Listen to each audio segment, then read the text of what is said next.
The difference in people, the difference in performance, the difference in the final result, the outcome, is it usually dependent upon skill? Is that what makes one person better than another, yes or no? How many have seen someone with unbelievable innate skill get wiped out by an athlete, a person, a business individual who clearly had less skill? How many have seen this happen? Say aye. It's our ability to maximize. We said on day one, leaders are what transform organizations. You want to grow this company, you want to transform this company, leaders do it. A leader doesn't mean everybody else follows you. It just means that you have a higher what? A higher standard than anybody else does. What'll make you the leader is when you have a higher expectation, not of other people, anybody can do that, of whom? Of yourself. So if you want to know what does it take to take things to the highest level, what's going to take to change my business permanently, not temporary, you can go home and you can install some of these strategies, skills, tactics, tools, insights, and see a significant change. But if that change is going to be a lasting company of value that keeps growing, then the things you've learned here have to become the standard for your organization, not something you did for a period of time. Whenever you look at somebody and say, why are they more successful than anybody else? It's always because of step one, they've raised their standard. If you go back home and you want to change your life in any way, personally, professionally, or your company, as boring as it sounds, as stupid as it sounds, you might say, I spent all this time, this energy, this money, and you're going to tell me to raise my standards? Yes.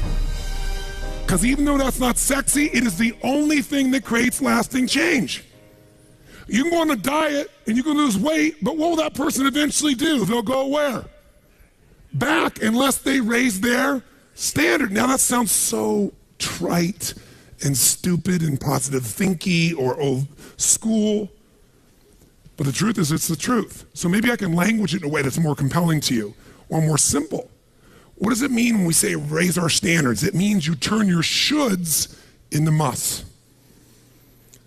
The difference in people is that they turn their shoulds into musts. The things that you used to say I should do, you do your shoulds when it's convenient, when it's comfortable, when it goes your way. But when something is a must, not to other people, but a must to you, do you find the way to get it done, yes or no? Yes. So the difference in people is what's their must, or another word for that is what's their standard. Every person in this room right now, our bodies are a reflection of our physical standards. They are not a reflection of our desires. Most people have a desire for more energy or a better body or a stronger body or a more fit body. We don't get our goals, we get our musts. The ones that are the musts become how you are. And guess what? It shows up in your rituals. When it's a must, you have different rituals, different things you do consistently when you must have your body a certain way than you should or you'd like to or you want to. How many follow what I'm talking about here? Say aye. So whether we want it or not, the only way to change your body long-term is change what the must is for you. Now, I'm not telling you what it should be. Who the hell am I? I'm just saying maybe it's time for you to take a look. Because many times you set the standard a long time ago, or you lost the standard completely because most of us base our standards by our environment. Who you spend time with is who you tend to become. So if everybody around you is gaining a little weight, or everybody around you is, constantly tired, after a while, even if you had high energy, you don't want to make fun of them or tease them or make them feel bad. So gradually, subconsciously, you lower your own standard just a little bit.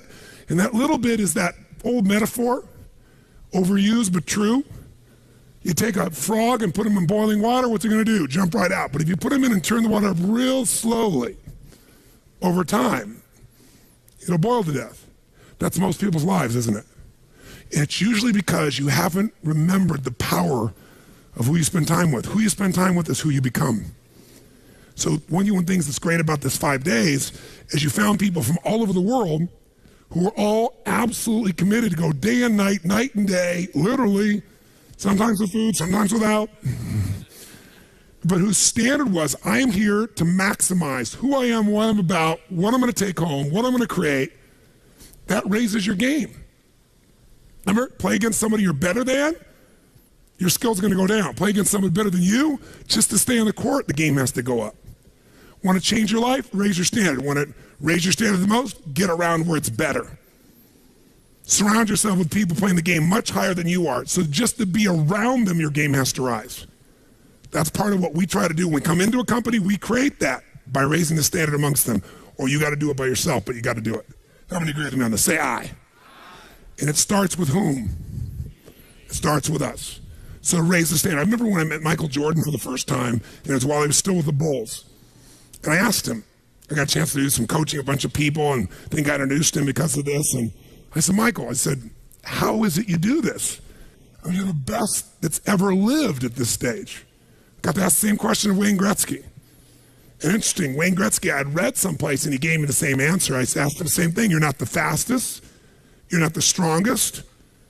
You're not, you don't, how is it you're the great one when you're not the fastest, the strongest, the quickest?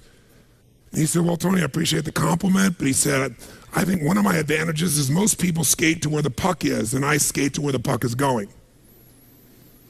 The power of what? Anticipation. He knows the pattern. With Jordan, his standard was, I asked him, he said, Tony, everybody, I said, what makes you the best? Is it natural ability? Is it talent? Is it skill? Is it God-given? Is it strategy? What is it? He said, Tony, I think I can say this to you without it sounding like hyperbole. He said, I have got unbelievable natural skills. But he said, study my history and you'll know why I am who I am. I did not make the high school varsity team when I was a sophomore in school. High school, I got cut. He said, I had a lot of natural talent, but the greatest gift of my life was a coach who said, you're not on the team. And I looked at him, I laughed at him. I said, you got to put me on the team. I'm the most talented guy out there. He said, no, you're not. He said, you have a lot of natural talent, but you have no heart, no absolute commitment, no real drive. You're not on my team. And it just crushed him. And finally he negotiated and he said, look, you want to be on my team next year? Simple. Meet me every morning before school for a one-on-one practice, and I'll take this raw talent and I'll teach you discipline. I'll show you how to raise your standard. And if you show up the whole year, I'll guarantee you a spot next year. And if you don't, probably the same outcome's going to happen when you try out next year. He couldn't believe it. And guess what? Most people don't know. Michael Jordan got up every morning and drilled and drilled and drilled and didn't get to be on the team. And next year he was on the team and he was not only good, he was great. Guess when his career exploded? When he lost again the championship to Detroit. And he was on the bus. He said he was crying in the back of the bus, physically crying, pissed off at all the other players that they hadn't done their job. And something inside of him snapped and realized, crying, whining, blaming everybody else is not the problem. I need to raise my, because he realized that's what did it for him originally. And you know what he did that year? He lifted weights like never in his entire life. He decided he was going to dominate every person, every floor, every place, every spot in the country. He's going to be stronger than anybody. He practiced like he'd never practiced in his life. And oh, by the way, he won how many NBA championships? How many in a row? 3. Retired, came back and won how many in a row? 3. Never anybody in history would even dream of such a thing, especially after retirement. That's the power of raising your standard. But guess who he competes with? Michael told me one time, he goes, Tony, if I competed with other people, I wouldn't be who I am. He said, my competition is with the best I can be. They're trying to compete with me. That's why I beat them. Because they're competing with where I am. But I'm competing with where I can be. Think about that mindset. Think how your life would be different if you raised the standard of what you expected from yourself, not your people, yourself, to that level. How things could shift. It's all about changing your shoulds to musts. It's all about going back and saying, this is how it's going to be. It's like when Gary Vee was here and guys were saying, man, I'm working so hard, man. I work from 9 to 6. He goes, yeah, what are you doing from 8 to 2? 8 p.m. to 2 a.m. That's when you master your craft. I always say to people, it's what you practice in private that you'll be rewarded for in public. People say, oh my God, you have this great ability, this great skill. They didn't see all the hours. This class, this course, I know tons of this stuff like the back of my hand. But if you talk to my team who's exhausted, they'll tell you we're up to 4 a.m. almost every night. To be able to figure out how to provide for you a life cycle and get it to be real so you can think about Nike and give you accurate information about when did they really get to young adult, when they fall down. We had to make phone calls, read financials, do all kinds of stuff. We did all that stuff. We were doing all these things and we've accomplished so much, and I figured out how to make it even better. That level of commitment is what makes you great at what you do and gives you that little edge that makes you stand out from everybody else. And that standing out is what makes somebody absolutely own an industry or brand themselves like nobody else in the world. That process is what this is about. Raise your standard. When you got to go home, you got to say, where are we going to raise the standard? What am I going to take that's been my should and make it absolute must? Where are we going to do that as a team, and how are we going to pull it off? Now, who here has ever, by the way, your income right now is a result of your standards as well. It's not the industry and it's not the economy. Who here is making more money today than you made 10 years ago? Let me see, show of hands. How many feel like it's not enough today? Let me see, show of hands. And how could that be? Real estate's so cheap now. Computers are cheaper than they were then. You get so much more for your money. Because once you achieve a level, who knows what happens? You immediately, you close the gap, you create a new gap. That's because that's what makes us grow. Who's want to go back to where you were 10 years ago? Not many. Some of you would be, because it's gotten worse in the last 10 years for you. But the majority of you, there's no way. See, once you're fortunate enough, if you don't like cleaning house, once you're fortunate enough to have somebody clean your toilets, you will not be doing that again. Unless you like that. You'll find somebody who loves cleaning toilets and you will pay them handsomely. Because now to go back and do that, once you've had the privilege of not having to do that, it's a different game. It's a gross metaphor, but who gets what I'm talking about here? Say I. Once you have a must, you find a way to get to it. Every one of you in this room is earning what you must earn, not a dime more.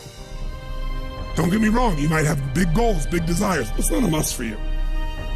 Because even when the economy crunches, if it's a must, you will find the way. How many agree with me on this? Say I. See, when it was a must for me to get at one level, I did. I remember it was a must for me to finally make $1 million a year. I had my son Jarek going to be born. I swore I would never have a child unless I was financially set, and I wasn't financially set, and he was on his way. I went from $38,000 a year to making $1 million a year in the next 12 months. That was all BS. In my head, I thought all my growing up, all the pain was because my parents fought because there was no money. They would have fought anyway. Because I believed that, though, I raised the standard, made it happen. And then I made $1 million a year for 7 straight years. Even though I built 5 more companies, even though I was helping more people, I made the same amount of money. Guess why? That was my must. At some level above that, seemed greedy. Now, it wasn't like I had this incredible lifestyle. I owned a magical home. I had this place called the Del Mar Castle overlooking the ocean in Del Mar, California. But I was on the road, staying at the Ramada Inn in Milwaukee with shag carpeting and smelly, dead animals on the wall on my birthday. And my maid, she's back at home in the castle going, "Oh, Mr. Robbins, happy birthday. Oh, I can't help thanking you. It's so wonderful. Oh, Mr. Robbins, it's so beautiful here. I was sitting out in the jacuzzi overlooking the ocean. Oh, yes. Oh, I've lost 22 pounds. I can't tell you. It's been so amazing. I get on your Stairmaster and I watch Oprah. I love your gym, Mr. Robbins." And I'm thinking, she's got a multi-million-dollar lifestyle. How many can relate to this in some way, right? So I went from 38,000 to $1 million, so I changed my income. It became an absolute what? It was nothing about money. It was about growing. Because I knew to make more, I'd have to help more people. I'd have to expand. And I came with this goal. I wanted to feed all the people in San Diego that were homeless. First, my goal was 1/3 of the homeless people. And then my goal was everybody. I said, if I can go from 38,000 to $1 million, I should be able to go from $1 million to $3 million in 3 years, and I did it in 12 months. I found the why. I found the reasons. I got a different RPM. But it became a must for me, not a should. You're meeting your must, my friends. Maybe it's time to change your must. Some people's must is to survive. Some people's must is to be okay. Some people's must is to have freedom. Some people's must is to have more than they could possibly spend. Some people's must is to take care of everybody around them. Whatever your must is, you're going to get it. When you leave here, get clear on your must. Or raise your what? Step 2, real fast. I'm going to do it real fast. Who here's ever raised the standard and you get out there and you go, I'm going to go do this. And I'm committed. I'm going to change this. I'm going to make that happen. I'm going to lose 50 pounds. I'm going to take my company to the next level. And you're all excited. And then all of a sudden this voice in your head goes, who are you kidding? Who's ever had one of these? Raise your hand and say I. So once you raise your standard, you got to get certainty behind it. You can sustain it. And that means you got to change your limiting beliefs. You got to change your limiting beliefs. And who has limiting beliefs, by the way? Who? Everyone does. So you got to become aware of it and you got to destroy it. Now, how to do that? Honestly, if you've been to the UPW, you know how. If you haven't, come join me in San Jose or someplace else and come through the experience. When you change your limiting belief, everything changes. Because as you believe, so is it done unto you. If you believe you're right or you believe you're wrong, you're right. Because whatever you're certain about, you find a way to support it. I always teach people to exercise. Try this. And if you know it, do it fresh. Look in this room real fast for everything that's brown in this room. I'm going to give you a test. What's brown? Quick. Look for brown. Look for brown. Look for brown. Brown hair, brown clothing, brown. Close your eyes. Tell me everything you saw in this room that's red. Raise your hand if you see more brown in your head than red and say I. Open your eyes. Now look for red. Look for red. Look for red. Look for red. Look for red. Look for red. Look everywhere for red. Look for red. Raise your hand if you found more red this time. Raise your hand and say I. Why? Because you're looking for it. Because whatever you focus on, you'll find. In fact, you'll find stuff that's not there. How many saw beige, called it brown just to feel successful? How many saw burgundy, called it red just to feel successful? See, once you believe something is a certain way, out of your need for certainty, you'll change things to meet that belief.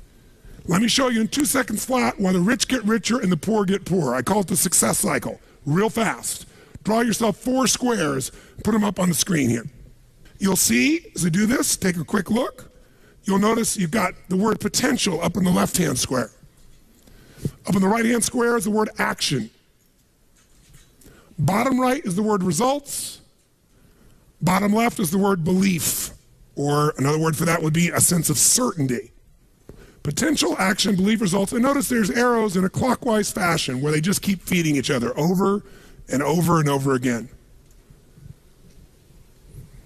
So again, it's potential, action, results, belief, or another word for that would be certainty.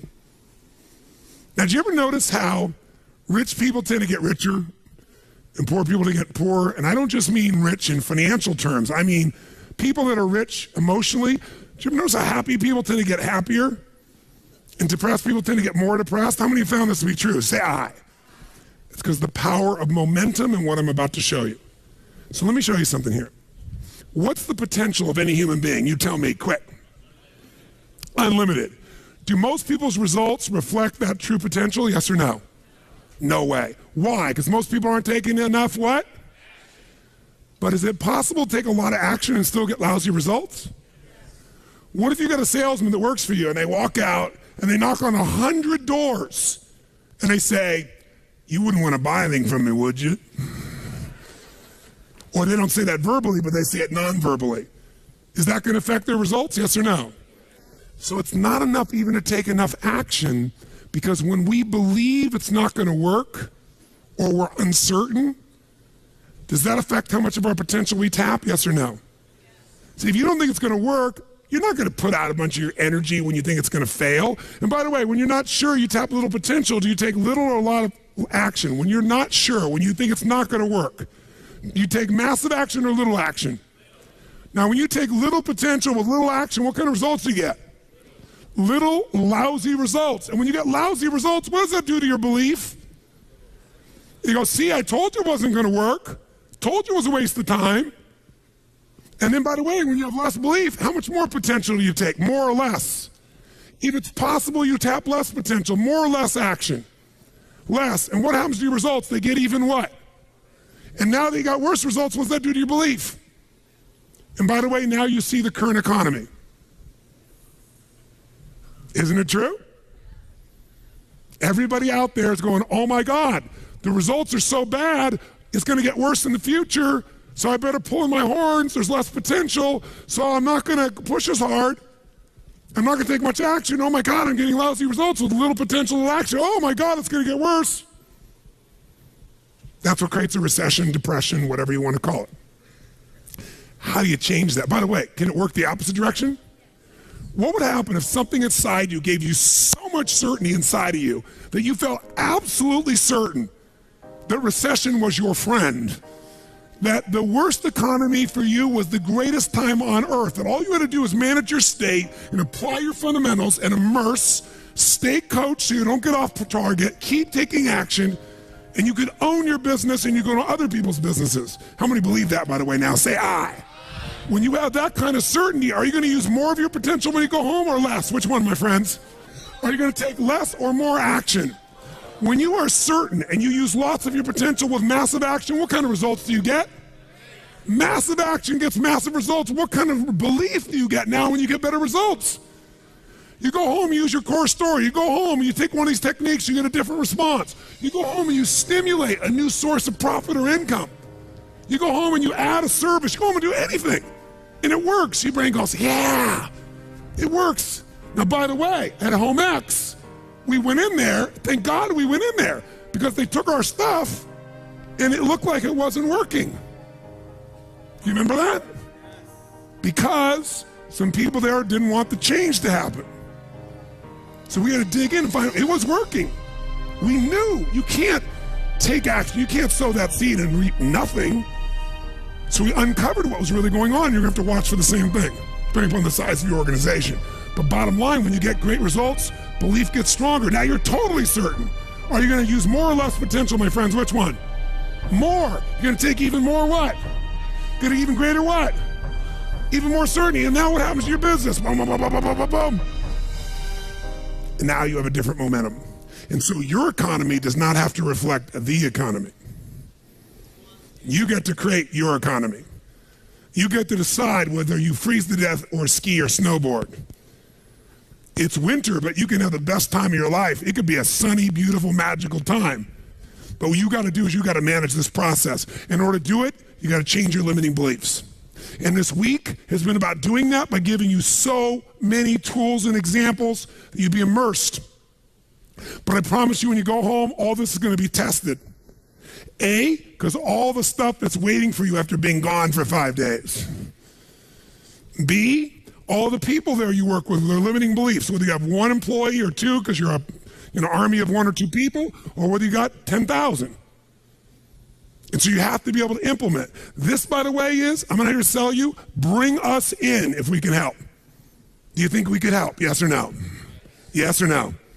Bring us in and we'll do it. Or get your team together and find a way to make sure this momentum goes in the right direction. Make sense? Yes. This is the must. If you have this high standard, but you don't really believe because the momentum's in the wrong direction, having the tools will be worthless. That's where certainty, that's where everything else we teach, that's what I do in my events, that's where you guys have been there before, that's what you got to bring to the table. What are the 5 keys for integrating this? Number 1, you got to go home and raise your what? Come on, guys, raise your what? Which means turn your shoulds into. Step number 2, you got to go out and change your limiting what? Find anything that's limited you and destroy it. What's the fastest way to destroy it? You can do it very quickly by producing the results in your mind over and over again. Or, why do you think I get people to walk on fire?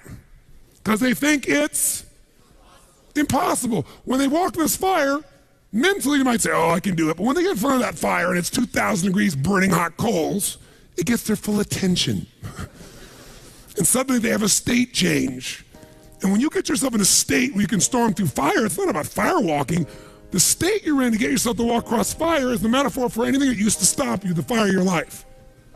And by the way, when you cross fire and you're on the other side doing something you once thought was difficult or impossible, it's that easy, your brain goes, what else can I do that I thought was impossible? It's unbelievable. It's not intellectual, it's emotional. Plus, after firewalking, cold calling is not a problem. You get the idea, ladies and gentlemen? All right? So what we're really talking about here is changing your beliefs. Now, here's the 3rd key. If you're going to get maximum results, you got to model what works. We brought you for 5 days and nights here, models of what works. Go back and get them. Now, here's where the challenge is. How many got tons to do in your normal list of things to do when you go home? How many got a lot to do? Say aye. How many have a lot of outcomes you got to go after? Say aye. How many have the same amount of time you had before? Say aye. So in your business, if you need something to get done, you get it done because it's an absolute what? Or you hire someone to get it done. Hire us, hire someone else, get somebody inside. But are these things you're going home with musts or shoulds? Which one? Do whatever it takes. You say, I don't have the money. You don't have the money not to. Forget us. Hire somebody as an individual who knows what they're doing and put them in there. Leverage yourself. The only way you're going to get the game bigger is by taking a little bit of what, my friends? Risk, but that means get yourself some resources. Be resourceful enough to get the resources. What's great about this?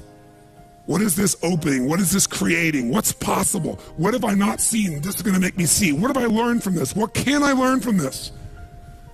What am I willing to do to still have it the way I want it? That's the fourth step.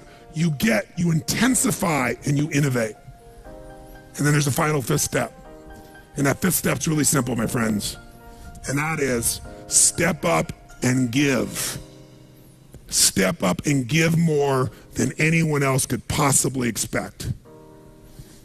The ultimate transformation happens when you stop trying to get and you start to give. Whenever you're at your best, you're giving. I remember so vividly driving in my car, my Volkswagen Bug, and I was struggling, and I was 19 years old. I was driving on a freeway in San Gabriel Valley, the 210 freeway, I'll never forget. And it's midnight, and I'm frustrated. I felt like I tried everything, and I had these big hits, like the one you just saw, and nothing was going my way, and I was frustrated, and I kept thinking, how come I'm not getting what I want? And all of a sudden, it just hit me on the freeway. I pulled over the side, it was almost midnight, no cars really around, grabbed my journal, and I wrote, and I still have the journal to this day from when I was 19 years old, full page, and I wrote, the secret to living is giving. And I realized why I wasn't doing well. Because I all focused about what I wasn't getting. I was not focused on what I was not giving. And the whole game changed.